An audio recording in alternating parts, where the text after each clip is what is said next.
तो हेलो दोस्तों, कैसे हो आप सभी।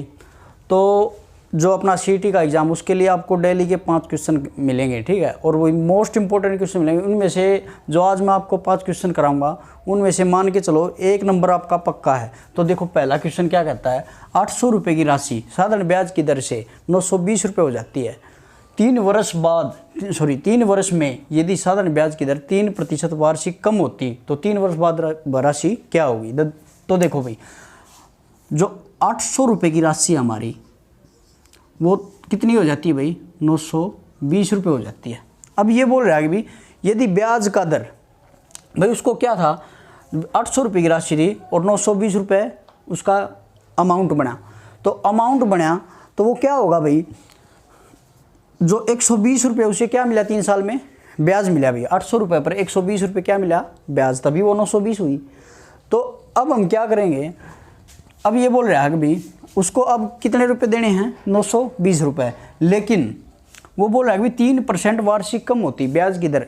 वो बोला भाई जैसे 800 रुपये की राशि है और 920 रुपये आपने उसको देने हैं, 120 रुपये ब्याज के रूप में। तो आप देने चले गए, तो आप क्या करोगे भाई, जो मालिक है उसको पैसे देने के लिए जाओगे। तो वो कहता भाई चलो भाई ठीक है, तुमने टाइम से पहले मेरे को पैसे दे दिए, तो मैं आपको, जैसे कोई भी ब्याज न रुपये ले है तो वो देने जा है तो उसने कुछ ना कुछ तो पूरा ब्याज तो लेते नहीं, तो वापस दे देते हैं, जितने भी थोड़ा बहुत देते हैं। तो वो क्या कहता है भाई, मैं हर साल तेरी भाई 3% कम कर देता हूँ, उधर 3% कम ब्याज लेता हूँ। तो 3 साल में कितना कम होया भाई, 9% कम होगी। तो 800 का 9% कितना होगा भाई, 800 का 9% कितना होगा भाई, वो होगा आपका 8 निम 72, यानी कि उससे 72 रुपये कम ब्याज लिया। तो उससे कितने कम ब्याज लिया भाई, 72 रुपये कम। तो 920 में से अगर हम 72 घटाएंगे तो क्या आएगा भाई, 848। तो उसने 848 रुपये उसको अमाउंट के रूप में दिए, ठीक है भाई। तो ये था हमारा पहला क्वेश्चन। चलो अब नेक्स्ट क्वेश्चन करते हैं भाई। तो देखिए भाई, नेक्स्ट क्वेश्चन हमारा, धारा के अनुकूल एक नाव की चाल 12 किलोमीटर प्रति घंटा है। धारा की चाल 3 किलोमीटर प्रति घंटा है, तो नाव की चाल धारा के विरुद्ध क्या होगी भाई, ये पूछा है। तो देखो, जो धारा है, जो धारा के अनुकूल, अगर धारा इस साइड में बह रही है, अगर हम इसी साइड में चलते हैं तो ना अपनी स्पीड क्या होगी, जुड़ जाएगी, उसमें प्लस हो जाएगी, क्योंकि आग बहुत तेज़ी से चलेंगे। तो देखो, शांत जल में नाव की चाल x और धारा की चाल y, ठीक है। और जब धारा के अनुकूल होगी कोई चीज़ तो क्या हो जाएगी, स्पीड क्या हो जाएगी, प्लस हो जाएगी। तो वो कितनी दे रखी है हमें, 12 किलोमीटर प्रति घंटा, ठीक है। अब उनका है धारा की चाल क्या हमारी, क्या है, y किलोमीटर। तो x प्लस में 3 = 12। तो x की वैल्यू क्या है हमारी, 9। तो क्योंकि 3 माइनस हो जाएगा तो 9 आ गई। अब ये बोल रहा है कि नाव की चाल धारा के विरुद्ध, अगर हम तैर इस साइड में रहे हैं और जो पानी का बहाव इस साइड में, तो हमारी स्पीड क्या होगी, कम होगी या फालतू, तो कम हो जाएगी। तो ठीक है, हमारी स्पीड जो क्या होगी वो कम हो जाएगी। तो वो क्या होगा भाई, जो विरुद्ध में होगी वह x माइनस वाई होगी। विरुद्ध में क्या होगी, x माइनस वाई। तो x की वैल्यू हमारी क्या है, 9। देखो यहाँ से क्या आई, 9। और जो y कितना हमारा, 3। y कितना है, 3। तो कितनी आ गई भाई, 6 किलोमीटर प्रति घंटा। यह आई हमारी धारा के विरुद्ध। तो चलो अब नेक्स्ट क्वेश्चन करते हैं भाई, ठीक है। तो देखो भाई, अगला क्वेश्चन है, क्वेश्चन नंबर 3 है हमारा, ये क्वेश्चन नंबर 3 है, ठीक है। एक बर्तन में A और B 2 प्रकार के लिक्विड हैं और उनकी मात्रा का जो अनुपात है वो 3:2 है, ठीक है। एक बर्तन है भाई, बर्तन है, तो उसमें मात्रा का जो अनुपात है वो 3:2 है। अब देखो, बर्तन में से 20 लीटर मिश्रण निकाल दिया। मान लो इसमें से 20 लीटर मिश्रण निकाल दिया भाई, 20 लीटर क्या निकाल दिया, मिश्रण, और निकाल दिया, और उसमें उतना ही B लिक्विड मिला दिया भाई, उसमें उतना ही क्या मिला दिया, B लिक्विड मिला दिया। तो 20 क्या मिला दिया, B लिक्विड मिला दिया। तो 20 तो निकाल दिया ये, इसको तुम एक तरह से भूल जाओ भाई, ये निकाल दिया, इसको बिल्कुल भूल जाओ आप, ठीक है। इसको क्या करो, भूल जाओ आप। अब देखो, मिलाने के जो निकालने के बाद B लिक्विड मिलाया, तो B लिक्विड मिलाने के बाद जो अनुपात हुआ वो आपका कितना हो गया, 1:4 हो गया, ठीक है। क्या हो गया, 1:4 हो गया भाई, 1:4। अब देखो जैसे चीनी पानी का घोल है, क्या है भाई, चीनी और पानी का घोल है और वो 3:2 के अनुपात में है। उसमें से मान लो 5 लीटर मिश्रण निकाल दिया, तो जो अनुपात है वो आपका 3:2 में ही तो होगा, क्योंकि जो चीनी का रेशियो है, चीनी और पानी का रेशियो वो 3:2 में है। तो अगर उसमें से एक गिलास निकाल लेंगे तो वो जो रेशियो होगा वो भी तो जो पानी होगा उसमें ये थोड़ी है कि चीनी अलग से आ जाएगी पानी अलग से आ जाएगा। जो रेशियो होगा वो तो मतलब अपना चीनी पानी का जो रेशियो होगा वो तो 3:2 ही होगा। तो ये बोल रहा है कि भाई 20 लीटर मिश्रण निकाल कर उसमें उतना ही क्या मिला दिया जाए भाई, बी लिक्विड मिला दिया जाता है। तो बी लिक्विड मिला दिया जाता है, तो रेशियो नू बताओ भाई मिलाया क्या है, बी लिक्विड मिलाया क्या है, बी लिक्विड। लेकिन ए तो सेम होना चाहिए भाई, ए क्या होना चाहिए हमारा सेम, क्योंकि मिलाया क्या है उसमें बी लिक्विड मिलाया है। तो इसको सेम करो भाई, ए को सेम करो। ए यहाँ पर कितना है 3 है, तो ए यहाँ पर 3 है तो इसको 3 से गुणा करो भाई, 3 एकम 3 और 3 चौके 12, कितना हो गया भाई 3 चौके 12। तो ये बताओ ए लिक्विड यहाँ भी 3 था और यहाँ भी 3 है, हो गया सेम। अब देखो यहाँ पर बी लिक्विड 2 था और यहाँ पर कितना है 12, तो कितना मिला भी 10 मिल गया, 2 से 12 हो गया, तो कितना मिला बी लिक्विड 10। जो 10 मिला है वो किसके बराबर है भाई, 20 लीटर मिश्रण निकाला था और 20 से उतना ही उसमें बी लिक्विड मिला दिया, यानी कि 20 के बराबर है वो, यानी कि 20 के बराबर है। तो एक की वैल्यू क्या आई हमारी 10, सॉरी एक की वैल्यू कितनी आई हमारी 2, क्योंकि कितना गुणा है 2 गुणा है, तो ये भी कितना गुणा हो जाएगा 2 गुणा। या फिर नू कर सकते हो भाई 20/10 कितना हो गया, यानी एक की वैल्यू कितनी है हमारी 2।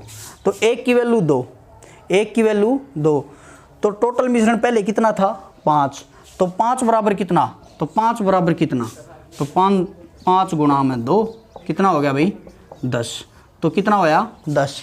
ठीक है, ये हो गया भाई अपना 10। अब देखो और पहले कितना जो निकाला था वो कितना है, वो 20 निकाला था, तो वो 20 और ऐड कर दो, 10 तो है ये इस रेशियो भाई, मिलाने के बाद भी तो उतना है रेशियो, तो उस रेशियो के हिसाब से मिलाने के बाद रेशियो था वो 3:1:4 था, तो मिलाने के बाद जो रेशियो हुआ उसमें ए लिक्विड तो सेम था ए लिक्विड तो सेम होना चाहिए, उसमें मिला है क्या बी लिक्विड ही मिला है। तो यानी कि कितना मिला 10 किसके बराबर 20 के, तो एक की वैल्यू 2 आ गई, तो 5 की वैल्यू कितनी होगी, पहले मिश्रण कितना था 5, तो 5 की वैल्यू 10, तो 10 तो ये है। और जो इसको भूल गए थे हम बी लिक्विड वो कितना था 20, तो टोटल मिश्रण कितना था भाई, आरंभिक मात्रा कितनी थी 30। देखो भाई अगर आप यहाँ से ना करना चाहो, अगर ये आपको समझ में नहीं आया हो, तो 5 जो एक की वैल्यू 2 है हमारे पास, कितनी है एक की वैल्यू 2, तो पहले जो मिलाने के बाद जो मान लो 20 लीटर मिला है ना, उसमें 20 लीटर मिला है, तो यानी कि इसका मतलब ये ठीक है, क्योंकि हम ये बाद में जुड़ा है तो इसमें तो जुड़ा है 20, तो 15 टोटल कितना हो गया 15। तो नू बताओ 1 बराबर 2 था, तो 1 बराबर 2 था, तो 15 बराबर कितना होगा, तो 15 बराबर 15 गुणा में 2, तो देखो 30 है ना, आरंभिक मात्रा कितनी है 30, या फिर इससे कर लेना। ठीक है, तो अब देखो नेक्स्ट क्वेश्चन हमारा, तो देखिए भाई हमारा नेक्स्ट क्वेश्चन है 1250 रुपये की राशि 4% वार्षिक चक्रवृद्धि ब्याज की दर से 2 साल के चक्रवृद्धि ब्याज और साधारण ब्याज का अंतर क्या होगा, ये है। तो देखो हमारे पास राशि कितनी है भाई 1250 रुपये की, कितनी है 1250 रुपये की, और कितने साल 2 साल के लिए बांट दी। ठीक है, 2 साल के लिए चक्रवृद्धि ब्याज और साधारण ब्याज का अंतर क्या होगा, कितनी है भाई 4% दर है, तो दोनों साल कितनी दर है भाई 4% आपकी दर। देखो भाई अब यहाँ से इसका 4% निकालोगे, क्योंकि पहले साल का SI और CI क्या होता है बिल्कुल सेम होता है, पहले साल का SI और CI क्या होता है भाई बिल्कुल सेम होता है। तो इसका जो 4% आप 125 का 1250 का 4% निकालोगे तो कितना आएगा, देखो 25 चौका 100 और 25 पंजे 125, देखो 4 से 4 कट गया तो कितना आया भाई 50। और देखो दूसरे साल भी भाई, दूसरे साल भी जो प्रिंसिपल पर तो ब्याज लगेगा ही लगेगा, तो यानी इसका जो 4% निकालोगे तो वो भी तो कितना होगा 50। अब देखो अब